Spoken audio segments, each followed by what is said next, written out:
Nobody expected anything from him. He was just a quiet boy who liked to read. While other boys his age were learning to fight and compete for status, Marcus was wearing the rough clothing of a philosopher and studying until his health broke down. He never wanted power. He never asked for it.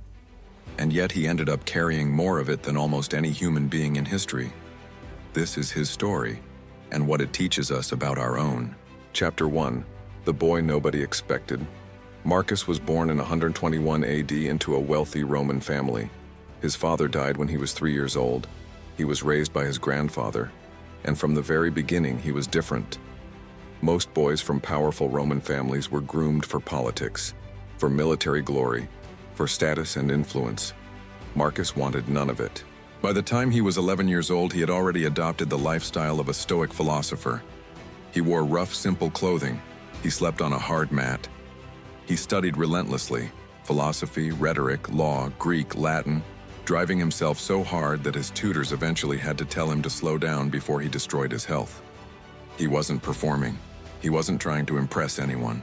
He just genuinely loved ideas, loved thinking, loved the question of HR person should actually live, and someone noticed. Emperor Hadrian, the most powerful man in the world, took a particular interest in this quiet, philosophical boy. He gave him a nickname, Verissimus. It means the most truthful one. Not the most powerful, not the most ambitious, the most truthful. That one word tells you everything about who Marcus already was at 11 years old. But Hadrian's attention meant nothing yet. Marcus was still just a boy from a good family, still just reading and thinking and asking questions most people his age had never considered. He had no idea what was coming. Chapter 2. The Night Everything Changed. It is the winter of 138 AD. Marcus is 17 years old. Emperor Hadrian is dying. He is old, he is sick, and he is desperate. His first chosen successor, a man named Lucius Aelius, has just died unexpectedly. The empire has no clear heir. Rome is the most powerful force on earth and nobody knows who will lead it next. Hadrian makes a decision. He adopts a 52-year-old senator named Antoninus Pius. Stable, reliable, respected. But Hadrian has one condition. Antoninus must adopt Marcus Aurelius, not as a footnote, not as a backup. As the future emperor of Rome, Marcus was 17 years old. He had never led an army. He had never governed a province. He had spent his entire short life reading philosophy and studying ideas. And a dying emperor just decided he would one day rule the world. When Marcus received this news, he did not celebrate. He did not feel pride or ambition or excitement. He felt sadness. He later wrote about this moment. He said he recognized immediately what it meant. The quiet philosophical life he had always wanted, the life of reading and thinking and learning, was effectively over. From this moment forward, he belonged to Rome. Not because he chose it, because it chose him. And here is what makes Marcus Aurelius extraordinary. He could have resented it. He could have performed the role badly on purpose. He could have used his power selfishly the moment it arrived. Instead, he spent the next 23 years preparing. Chapter 3. 23 years of waiting.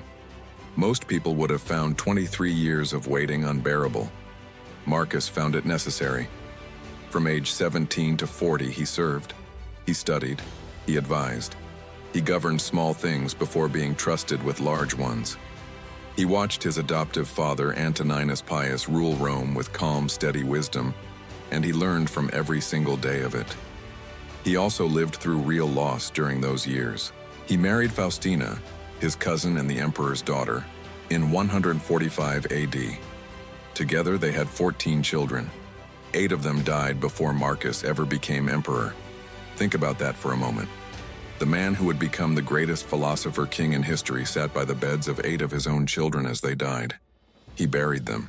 He grieved them. And then he kept going. He kept studying. He kept serving. He kept writing private notes to himself about how to be a better person. Not because it was easy, because he had decided it was right. And all the while he was writing. The private journal nobody was ever meant to read was already taking shape. Short reflections. Reminders to himself, questions he kept returning to. Who am I? How should I live? What does this moment require of me? When Antoninus Pius died in 161 AD, Marcus was 40 years old. He had been waiting for 23 years, and the weight of the world was finally his to carry. Chapter 4. The Weight of the World. The moment Marcus became emperor, he did something nobody expected. He refused to rule alone. He went to the Senate and insisted that his adoptive brother Lucius Verus share the throne with him equally. It was the first time in Roman history that two men ruled as joint emperors. He didn't have to do this. Lucius had no legal claim.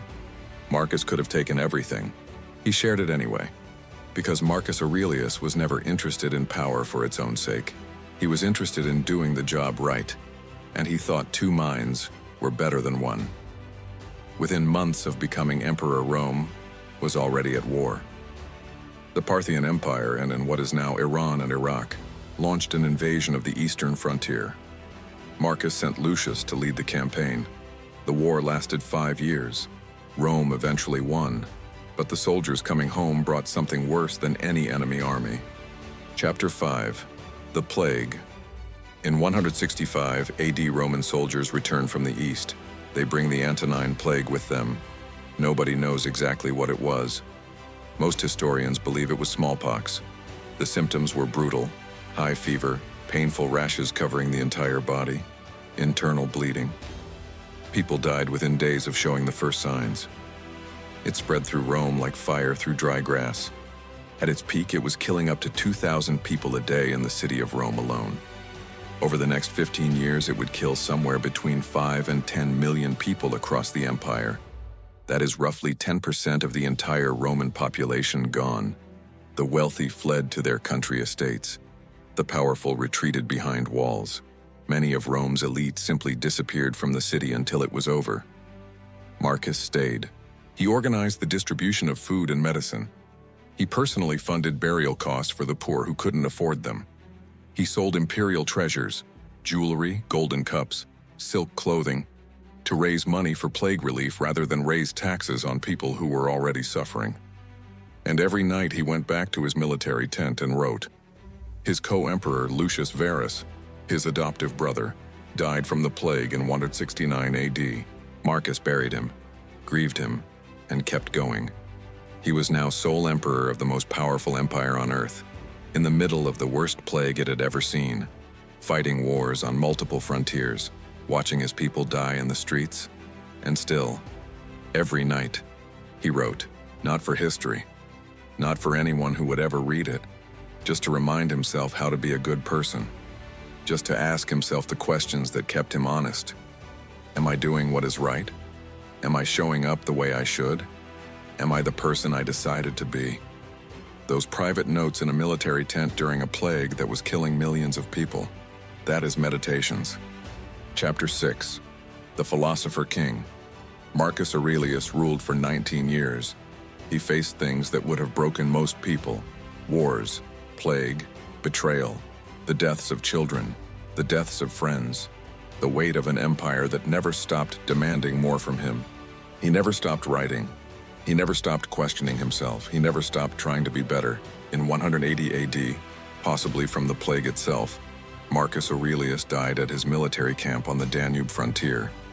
He was still working, still serving, still at his post. He did not die in a palace surrounded by luxury. He died in a tent on a battlefield doing the job he never asked for but never abandoned. And the private journal he wrote for nobody. The journal a quiet philosophical boy started keeping before he knew what his life would become, outlasted the empire he led. It is still being read today, by people on the other side of the world, nearly 2,000 years later. Not because he planned it that way, because he was honest. Every single day, when nobody was watching. The 6 lessons. His life teaches 6 things that no quote from Meditations quite captures on its own. Lesson 1. The life you get is rarely the life you planned. Marcus wanted to be a philosopher. He became an emperor. He didn't fight it. He took what came and did it as well as he possibly could. Most people spend years resisting the life they actually have. Marcus showed that the better move is to do the job in front of you completely. Lesson 2. Preparation is never wasted. 23 years of learning before he ever took power. Most people want results without that kind of patience. Marcus understood that who you are becoming during the waiting period is what determines who you will be when the moment arrives. Lesson 3: Duty over comfort. When the plague hit Rome, the people with power and money left. Marcus stayed. Not because he wasn't afraid, because he understood that leadership means being there when it is hardest, not just when it is easy. Lesson 4: The real work happens when nobody is watching. Meditations was private. Marcus wrote it for himself. He held himself accountable to a standard that had no audience and no reward. The people who build something real almost always have this in common. They do the work whether anyone sees it or not. Lesson 5: Loss is part of it. 8 children, his co-emperor, his health, his peaceful life. Marcus lost things that would have destroyed most people. He grieved them, and then he kept going. Not because the grief wasn't real, because stopping was never an option. Lesson 6: Keep going until the very end. Marcus Aurelius died at his post, still working, still serving, still the person he decided to be when he was a 17-year-old boy who never wanted any of this. That is the whole lesson, not in a quote, not in principle, in a life actually lived. So here is what I want you to think about. What is the life that has chosen you, even if it wasn't the one you planned? And are you showing up for it the way Marcus showed up for his? Drop in the comments. And if this story built something in you, subscribe to 5 Ideas Daily. This video is for educational and motivational purposes only.